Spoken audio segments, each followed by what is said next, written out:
Assalamu alaikum wa rahmatullahi wa barakatuh, chers frères et sœurs. Bienvenue de nouveau sur Jannah TV. Aujourd'hui, nous allons parler de la relation entre le musulman et l'argent. Dans notre vie, nous sommes encerclés des shahawat et des shubuhat, c'est-à-dire des passions et des doutes qui nous éloignent de la religion, qui nous éloignent du chemin d'Allah tabaraka wa ta'ala. Des fois, on se dit, les prix augmentent, mais les revenus restent les mêmes et il y a des gens parmi les musulmans qui, dans ces cas-là, sont poussés à commettre une chose grave qui est le fait de gagner de l'argent illicite. C'est le sujet de notre vidéo. Restez avec nous.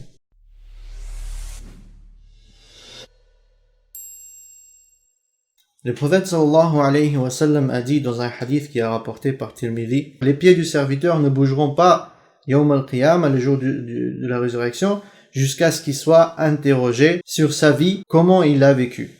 Et sur sa science, qu'est-ce qu'il en a appliqué? Et sur son argent, d'où est-ce qu'il l'a pris? Et dans quoi il l'a dépensé?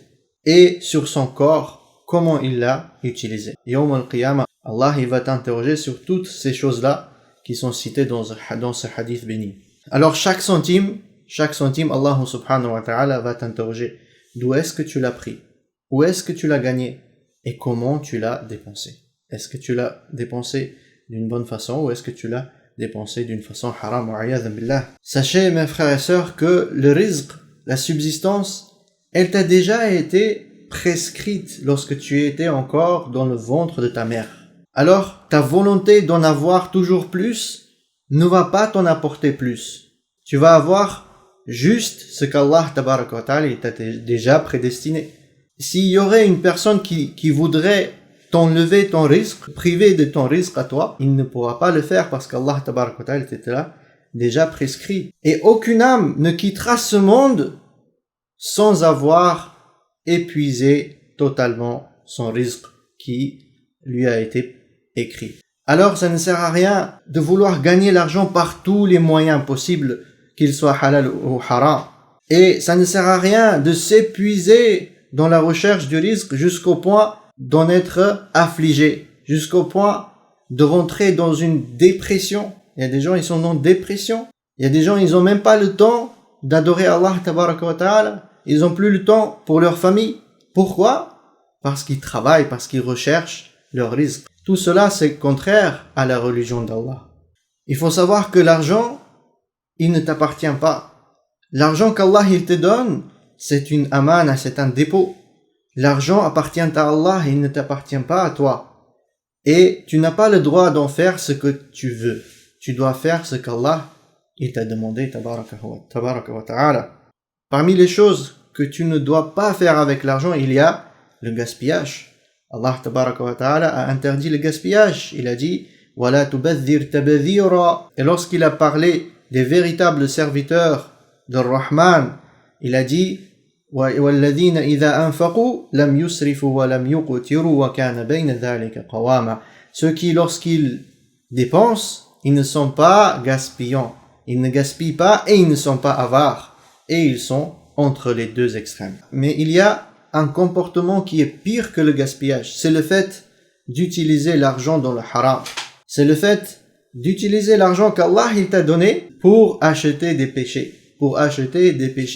Comme par exemple celui qui va acheter de l'alcool, celui qui va voyager, qui va payer des voyages pour faire le haram, celui qui va payer pour faire az-zina, la fornication, a'yadhan billah. Tout cela est très très grave. Si Allah tabaraka wa ta'ala a nommé ceux qui gaspillent les frères de Shaitan, que dire de celui qui dépense l'argent dans le haram? Celui-là, il est encore pire et il aura un grave châtiment s'il ne se repent pas. Et il y a aussi le fait de tricher et de mentir et de voler l'argent des autres. Beaucoup de musulmans, malheureusement, trichent lorsqu'ils font du commerce. Tout cela est très très grave auprès d'Allah tabaraka wa ta'ala. Alors on doit craindre Allah subhanahu wa ta'ala et toujours s'assurer que notre revenu vient d'une source halal à 100%. Et il faut éviter tout ce qui est douteux. Tout ce qui est douteux n'est pas halal à 100%. Il faut s'en abstenir. Comme les sahaba, ridwanullahi alayhim, qui sont nos modèles, comme eux ils étaient par rapport à ça. Regardez Abu Bakr radiyallahu anhu, lorsque son employé qui ramassait les taxes des biens des musulmans, lorsqu'il venait à lui, Abu Bakr d'habitude prenait de ce bien pour en manger, parce qu'il en avait le droit.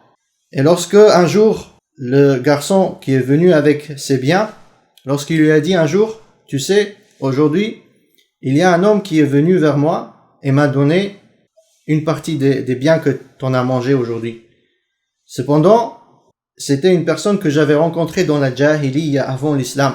Il était venu à moi pour me demander conseil de voyance. Et moi, je n'étais pas un voyant, mais je l'ai trahi, je lui ai menti et j'ai fait comme si j'étais un voyant. Et il me devait de l'argent depuis ce jour-là, et aujourd'hui, il est venu ramener sa dette. Et tu as mangé une partie de cet argent-là. Lorsque Abu Bakr radiyallahu anhu a entendu cela, il a mis sa main dans la bouche et il a vomi tout ce qu'il avait dans son ventre, par crainte d'avoir consommé quelque chose qui est haram. Le musulman, il doit être comme ça. Il doit craindre de tomber dans le haram.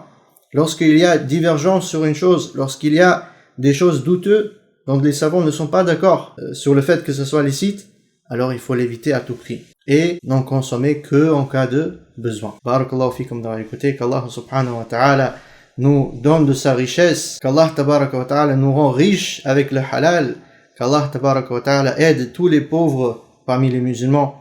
Allahumma amin, jazakumullahu khairan, à très bientôt, insha'Allah, wassalamu alaikum wa rahmatullahi wa barakatuh.